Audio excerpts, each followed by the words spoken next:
میں نے گاڑی سٹارٹ کی اور جلدی سے پارک سے نکل آیا۔ گھر آ کر بھی کافی دیر تک عائشہ اور بچے اپسیٹ رہے۔ دونوں بچوں نے مجھ سے متعدد سوالات کیے تھے، مثلاً وہ کون لوگ تھے اور کیوں آپ کو مارنا چاہتے تھے۔ میں نے انہیں سمجھایا وہ اچھے لوگ نہیں تھے اور ہم سے پیسے لوٹنا چاہتے تھے۔ شیطان کی بات مان رہے تھے؟ احسن نے معصومیت سے پوچھا۔ ہاں بیٹا، وہ شیطان کی بات مان رہے تھے، میں نے اسے مطمئن کرنے کے لیے کہا، ورنہ نہ جانے کتنے سوالات اور کرتا۔ سب تفریحی غارت ہو گئی تھی۔ بچوں کے سونے کے بعد عائشہ کے ضبط کا بندھن ٹوٹ گیا۔ وہ میرے سینے لگ کر بلک پڑی۔ میں نے پیار سے اسے تھپکا۔ حوصلہ کرو میری جان، کیا ہوا؟ اتنی سی بات سے گھبرا گئی؟ اسامہ، اگر خدا نخواستہ آپ کو کچھ ہو جاتا تو میں بھی زندہ نہ رہتی۔ اس نے جھرجھری لی۔ وہ کافی دیر روتی رہی اور میں اسے تھپک کر دلاسا دیتا رہا۔ ایک بات کی سمجھ نہیں آئی اسامہ۔ کافی دیر رو لینے کے بعد جب اس کے دل کا غبار ہلکا ہوا تو اس نے میری طرف دیکھ کر پوچھا، اس مردود نے جب آپ پر فائر کیا تھا تو پستول نے کام نہ کیا، لیکن جب آپ نے فائر کیے وہ بالکل ٹھیک کام کر رہا تھا۔ اس کی آنکھوں میں الجھن تھی۔ میں شش و پنج میں مبتلا ہو گیا۔ رادھا کے بارے میں اسے بتانا چاہیے یا نہیں؟ رادھا کے احسانات مجھ پر بڑھتے جا رہے تھے۔ میں سمجھ رہا تھا وہ مجھ سے ناراض ہے کیونکہ اس نے کافی دنوں سے مجھ سے کوئی رابطہ نہ کیا تھا۔ عائشہ کی سوالیہ نظریں میرے چہرے پر مرکوز تھیں۔ آپ نے بتایا نہیں اسامہ، یہ سب کیا تھا؟ پستول نے کام کرنا چھوڑ دیا، خنجر آپ کے سینے سے ٹکرا کر 2 ٹکڑے ہو گئے۔ میری سمجھ میں تو کچھ نہیں آیا۔ ابھی تم نے خود ہی تو کہا تھا اللہ تعالیٰ نے اپنی رحمت کے صدقے ہمیں محفوظ رکھا۔ میں نے پہلو بچانا چاہا۔ وہ تو ٹھیک ہے، لیکن بظاہر کوئی وسیلہ تو ہوتا ہے نا؟ شاید آپ بتانا نہیں چاہتے۔ اس نے میری آنکھوں میں دیکھتے ہوئے شکوہ کیا۔ یہ کارنامہ رادھا نے انجام دیا۔ بالآخر میں نے کہہ دیا۔ ایک لمحے کے لیے تو وہ سمجھ ہی نہ سکی، پھر اس کی آنکھوں میں عجیب سے تاثرات ابھر آئے۔ وہ اس بات کو بخوبی سمجھ رہی تھی کہ رادھا نے ہم پر بہت بڑا احسان کیا ہے، لیکن عورت ہونے کے ناطے اسے قطعاً گوارا نہ تھا کہ اس کی ہم جنس، خواہ اس کا تعلق کسی اور مخلوق سے ہی کیوں نہ ہو، ہم دونوں کے درمیان آئے۔ وہ کافی دیر خاموشی سے چھت کو تکتی رہی۔ میں اسی لیے تمہیں نہیں بتانا چاہتا تھا کہ تمہارا دل برا ہوگا، میں نے اس کے بالوں میں انگلیاں پھیرتے ہوئے کہا۔ یہ بات نہیں اسامہ، بہرحال اس نے ہم پر بہت بڑا احسان کیا ہے۔ اگر وہ موقع پر نہ پہنچتی تو نہ جانے وہ کمینے ہمارا کیا حشر کرتے۔ اس کے چہرے پر ایک بار پھر خوف کی پرچھائیاں رقص کرنے لگی۔ عائشہ، تم نے مجھے اپنے وظیفے کے بارے میں کچھ نہیں بتایا۔ محض اس کا دھیان ہٹانے کے لیے میں نے موضوع تبدیل کیا۔ دراصل پھپھو نے منع کیا تھا کہ وظیفے کے بارے میں کسی سے کوئی بات نہیں کرنا۔ اس کے علاوہ ابھی تک مجھے کوئی ایسا اشارہ بھی نہیں ملا جس سے میں سمجھ سکوں کہ مجھے کامیابی ملی ہے یا نہیں۔ اس نے تفصیل سے بتایا۔ اچھا، یہ بات ہے تو پھر ٹھیک ہے۔ پھپھو بہتر سمجھتی ہیں ہر بات کو، میں نے کہا۔ کچھ دیر خاموش رہنے کے بعد اس نے کہا، اسامہ، کیا رادھا آپ کے پاس آتی رہتی ہے؟ اس کے لہجے میں اندیشے ٹپک رہے تھے۔ کیا مطلب؟ میں بری طرح گڑبڑا گیا۔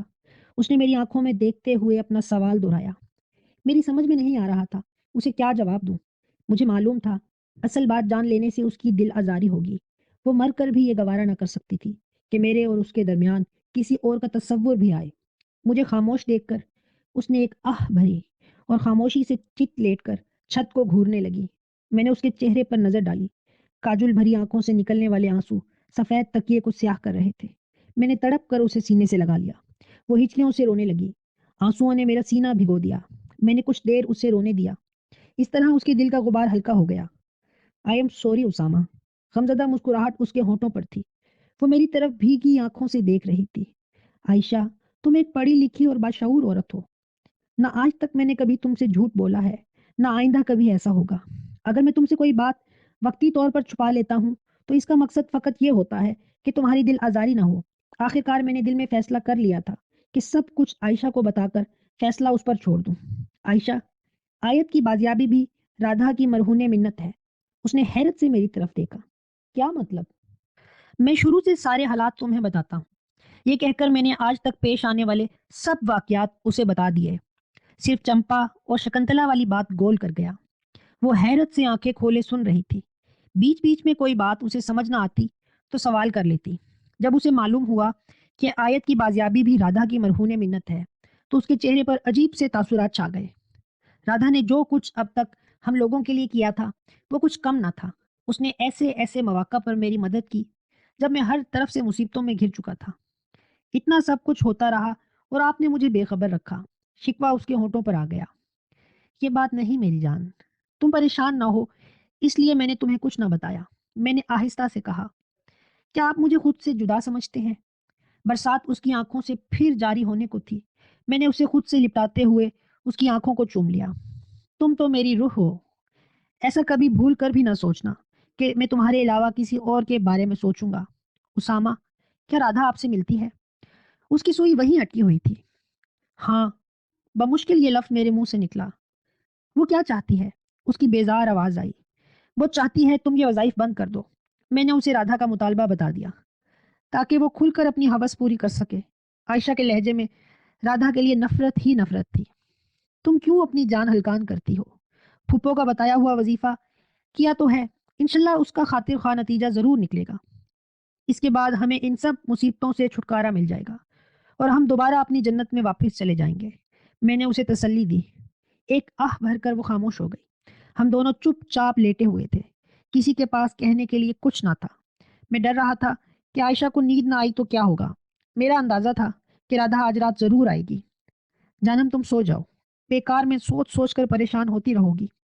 قسمت کا لکھا پورا ہو کر رہتا ہے۔ میں نے اس کی گھنی زلفوں میں انگلیاں پھیرتے ہوئے کہا، اسامہ میں آپ کے بغیر زندہ نہیں رہ پاؤں گی۔ وہ ایک بار پھر سسکنے لگی۔ کیا میں رہ پاؤں گا؟ میری آنکھوں میں بھی آنسو آ گئے۔ میں کسی صورت عائشہ کو دکھی نہ دیکھ سکتا تھا۔ آگے کنواں تھا تو پیچھے کھائی۔ اگر میں رادھا کو ناراض کرتا تو ہم سب کے لیے خطرہ تھا۔ اگر رادھا کی خوشنودی کے لیے اسے خود سے ملنے کی اجازت دیتا تو عائشہ یہ مر کر بھی گوارا نہ کر سکتی تھی۔ یا اللہ، میں کیا کروں؟ میں نے اپنے دکھتے سر کو دونوں ہاتھوں سے دبا لیا۔ رات کے 12 بج رہے تھے۔ رادھا کے آنے کا تقریباً یہی وقت ہوا کرتا ہے۔ میں نے کنکھیوں سے عائشہ کی طرف دیکھا۔ وہ ہنوز جاگ رہی تھی۔ اسامہ، رادھا آپ کو نظر آتی ہے؟ اس نے پوچھا۔ میری جان، کیوں بیکار کی باتوں میں اتنے حسین پل گوا رہی ہو؟ جب تم میرے پاس ہوتی ہو تو صرف اپنی باتیں کیا کرو، اپنے حسن کی باتیں، پیار کی باتیں۔ میں نے اس کی نرم و ملائم گیسوؤں میں انگلیاں پھیرتے ہوئے کہا، کچھ بھی ہو اسے ہر حال میں ہمارا پیچھا چھوڑنا ہوگا۔ عائشہ نے میری طرف دیکھا۔ اس کی آنکھوں سے عزم کا اظہار ہو رہا تھا۔ انشاءاللہ ضرور ایسا ہی ہوگا۔ میں نے بھی صدقے دل سے کہا، آپ میرا ساتھ دیں تو میں دنیا کی ہر طاقت سے ٹکرانے کا حوصلہ رکھتی ہوں۔ اس نے میرے سینے پر اپنا سر رکھ دیا۔ تھوڑی دیر بعد وہ سو گئی۔ میں رادھا کے انتظار میں جاگتا رہا۔ آنکھیں بوجھل ہوتی تو سر جھٹک کر نیند کو بھگانے کی کوشش کرتا، لیکن کب تک؟ آخرکار نیند مجھ پر حاوی ہو گئی۔ صبح میری آنکھ کھلی تو بچے ناشتہ کر کے اسکول کے لیے تیار کھڑے تھے۔ میں نے جلدی سے منہ پر پانی کے چیٹے مارے اور گاڑی کی چابی لے کر باہر آ گیا۔ آپ بچوں کو اسکول چھوڑائیں، میں جب تک ناشتہ تیار کرتی ہوں۔ عائشہ نے مسکرا کر میری طرف دیکھا۔ ٹھیک ہے سرکار، جو آپ کا حکم۔ سیدھا سادھا بندہ ہوں۔ میں نے مسکین سی صورت بنائی، بالکل جلیبی کی طرح سیدھے۔ وہ ہنسی۔ مجھے حیرت اس بات پر تھی کہ رادھا مجھ سے ملنے کیوں نہیں آئی۔ اگر وہ مجھ سے ناراض ہوتی تو میری مدد نہ کرتی۔ اس کا نہ آنا میری سمجھ سے باہر تھا۔ کیا وہ مجھ سے مایوس ہو کر مجھے چھوڑ چکی ہے؟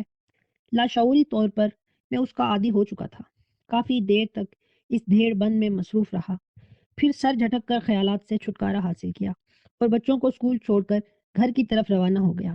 راستے میں ایک سٹال پر رک کر میں نے اخبار خریدا اور یوں ہی کھڑے کھڑے سرخیوں پر نظر ڈالی۔ فرنٹ پیج پر نظر پڑتے ہی میری آنکھوں کے آگے اندھیرا چھا گیا۔ خبر بڑی واضح تصاویر کے ساتھ موجود تھی۔ واقعے کو بڑی تفصیل سے بیان کیا گیا تھا، اور کیوں نہ کیا جاتا۔ مرنے والا یہاں کے معروف ذمہ دار اور ایم این اے کا اکلوتا بیٹا تھا۔ خبر کچھ یوں تھی، معروف سیاسی و سماجی شخصیت اور قومی اسمبلی کے ممبر فیاض گھمن کا اکلوتا بیٹا نواز گھمن 5 دوستوں سمیت پراسرار طور پر قتل۔ کرائم رپورٹر، معروف ذمہ دار اور قومی اسمبلی کے ممبر چودھری فیاض گھمن کا اکلوتا بیٹا چودھری نواز گھمن کل شام اپنے 4 دوستوں کے ساتھ دریا کے کنارے واقع پارک میں پکنک منانے گیا، جہاں اسے اس کے دوستوں سمیت بے دردی سے موت کی گھاٹ اتار دیا گیا۔ ان کے علاوہ پارک کے ایک مالی کی لاش بھی اس حالت میں ملی ہے کہ اس کا نرخرا ادھڑا ہوا تھا۔ لاشوں کے چہرے اور جسم پر جا بجا نوکیلے پنجوں کے نشانات ملے ہیں۔ واردات میں سب سے حیرت انگیز بات یہ ہے کہ مقتولین کے جسم میں خون کا ایک قطرہ بھی نہ تھا۔ ان کے جسم جا بجا گوشت سے محروم تھے، جیسے کسی درندے نے ان چاروں کو بے دردی سے ادھیڑ کر ان کے جسم کا سارا خون پی لیا ہو۔ جب اس سلسلے میں ماہرین جنگلی حیات سے رابطہ کیا گیا تو انہوں نے بتایا اس علاقے میں خون آشام درندوں کا وجود ہی نہیں ہے۔ مقتولین کے ادھڑے ہوئے جسم پارک کے ایک گوشے میں پڑے ملے۔ لاشوں کو سب سے پہلے پارک کے چوکیدار نے دریافت کیا جو اپنی شبینہ ڈیوٹی پر تھا۔ لاشیں دیکھ کر وہ حواس باختہ ہو گیا اور زور زور سے چیخنے لگا۔ پارک انتظامی نے جب اس کی چیخیں سنی اور وہاں پہنچے تو واردات کے بارے میں معلوم ہوا۔ پولیس سرگرمی سے اس معاملے کو حل کرنے کی کوشش کر رہی ہے۔ پارک کی کچی زمین پر جانوروں کے پنجوں کے واضح نشانات بھی ملے ہیں جس نے قانون نافذ کرنے والے اداروں کو چکرا کر رکھ دیا ہے۔ کھوجی ماہرین کی خدمات حاصل کر لی گئی ہیں جو اس بارے میں کوئی رائے قائم کرنے کی کوشش کر رہے ہیں۔ شہر میں ہر طرف خوف و ہراس پھیلا ہوا ہے۔ نامعلوم مدت کے لیے پارک بند کر دیا گیا ہے۔ حکومت نے اپیل کی ہے کہ اگر کوئی شخص کسی درندے کو دیکھے تو فوراً مندرجہ ذیل نمبروں پر اطلاع دے۔ کس نے اتنی بے دردی سے ان غریبوں کی ہتیا کر دی ہے؟ میرے کان کے پاس رادھا کی آواز آئی۔ میں بری طرح اچھل پڑا۔ پہلی بار رادھا کی آواز مجھے کسی پبلک پلیس پر سنائی دی تھی۔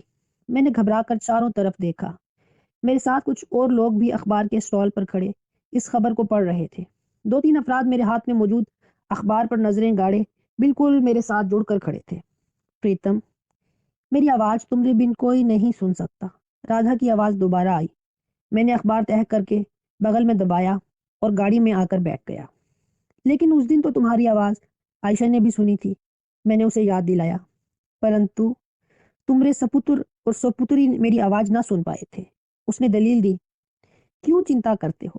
جب میں کہہ رہی ہوں میری اچھا کے بنا کوئی میری آواز سن سکتا ہے اور نہ مجھے دیکھ پاتا ہے تو تمہیں میری بات پر وشواس کرنا چاہیے، اس نے مجھے سمجھایا۔ اچھا چھوڑو، یہ بتاؤ اس مالی کو کیوں مارا گیا جبکہ وہ بے قصور تھا؟ میں نے اس سے پوچھا۔ نردوش؟ وہ پاپی تو سب سے زیادہ نردوئی تھا۔ وہی تو تھا جو ان پاپیوں کو وہاں مدھ پینے اور ناریوں سنگ بلاತ್کار کرنے کا اوسر دیتا تھا۔ تم نہیں جانتے وہ کتنا پلیت تھا، پرنتو اس کی مرتیوں کا کارن یہ نہیں، اس نے تمہیں ان پاپیوں سنگ جھگڑا کرتے دیکھ لیا تھا۔ یدی وہ جیوت رہتا تو ساری بات پولیس کو بتا دیتا، پھر جانتے ہو کیا ہوتا؟ اس نے پوچھا۔ اس کی بات سن کر میں لرز گیا۔ میرے فرشتوں کو بھی خبر نہ تھی کہ کوئی ہمیں جھگڑا کرتے دیکھ رہا ہے، کیونکہ اس وقت سارا پارک خالی تھا۔ میرے سینے سے طمانینت بھری سانس خارج ہوئی۔ میں تمہارا بہت شکر گزار ہوں کہ تم نے اس برے وقت میں میری مدد کی۔ اگر تم نہ آتی تو نہ جانے وہ بغیرت ہمارا کیا حشر کرتے۔ میں نے رادھا کا شکریہ ادا کیا۔ کیسی غیروں جیسی باتیں کرنے لگے ہو موہن۔ جب وہ سنجیدہ ہوتی تو مجھے موہن کہہ کر مخاطب کرتی۔ کوئی میرے موہن کو کشٹ دے اور میں اسے نرک میں نہ پہنچاؤں۔ اس کی آواز میں اپنائیت تھی۔ اسی لیے تو میں تمہارا شکریہ ادا کر رہا ہوں۔ میں نے گاڑی سٹارٹ کی اور روانہ ہوا اور وہاں سے ذرا دور ایک ویران سی جگہ پر اسے روک دیا۔ رادھا، میں نے اسے آواز دی۔ تم مجھ سے ناراض ہو؟ میں نے دھڑکتے دل سے پوچھا۔ نہیں پریتم، یہ وچار تمہارے من میں کیسے آیا؟ اس کی حیرت میں ڈوبی آواز آئی۔ تم رات کو مجھ سے ملنے جو نہیں آتی، میں نے دل کی بات کہہ دی۔ کیا تم میرا انتظار کرتے ہو؟ اس کی آواز میں بے یقینی کے ساتھ خوشی کا تاثر بھی تھا۔ تم کئی راتوں سے نہیں آئی تو میں نے سوچا کہیں تم مجھ سے ناراض نہ ہو، میں نے کہا۔ ہائے رام، میں کتنی بھاگیہ شالی ہوں، تم میری راہ تکتے ہو، مجھے تو وشواس ہی نہیں ہو رہا۔ اس کی خوشی سے بھرپور آواز آئی۔ پریتم، تم نہیں جانتے تمہاری اس بات سے میرے بیعقل آتما کو کتنی شانتی ملی ہے۔ ہے بھگوان، یہ میں کیا سن رہی ہوں؟ اس پر جیسے شادی عمر کی کیفیت طاری تھی۔ اس میں اتنا حیران ہونے کی کیا بات ہے؟ میں نے ہنس کر کہا۔ گاڑی میں اس کی ٹھنڈی آہ بھرنے کی آواز آئی۔ کیا بات ہے؟ کیوں آہیں بھر رہی ہو؟ جب سے تمہیں دیکھا ہے میں روز بھگوان سے پرارتھنا کرتی ہوں وہ مجھے بھی منش بنا دے تاکہ میں تم سے مل سکوں، ہر پل تمہارے سنگ رہ سکوں۔ جتنا سمے تم سے دور بتاتی ہوں جانو نرک میں ہوتی ہوں۔ اس نے اپنا دل کھول کر میرے سامنے رکھ دیا۔ میں حیران ہو رہا تھا کہ مجھ میں ایسی کیا بات ہے جو یہ نادیدہ مخلوق جس کے بارے میں ابھی کچھ بھی نہ جانتا تھا مجھے اتنا چاہنے لگی ہے۔ یہی بات میرے ہونٹوں پر آ گئی۔ رادھا، میں نے اسے پکارا۔ پریم، کہو، میں سن رہی ہوں۔ اس کی چاہت میں ڈوبی آواز میرے کان کے بالکل پاس ابھری۔ تم نے ایسا کیا دیکھا ہے جو مجھ سے اتنی محبت کرنے لگی ہو؟ اب سے کچھ عرصے پہلے تو تم مجھے جانتی ہی نہ تھی۔ بتا دوں؟ اس کی آواز میں شوخی تھی۔ اگر نہیں بتاؤ گی تو میرے دل میں خلش رہے گی، میں نے کہا۔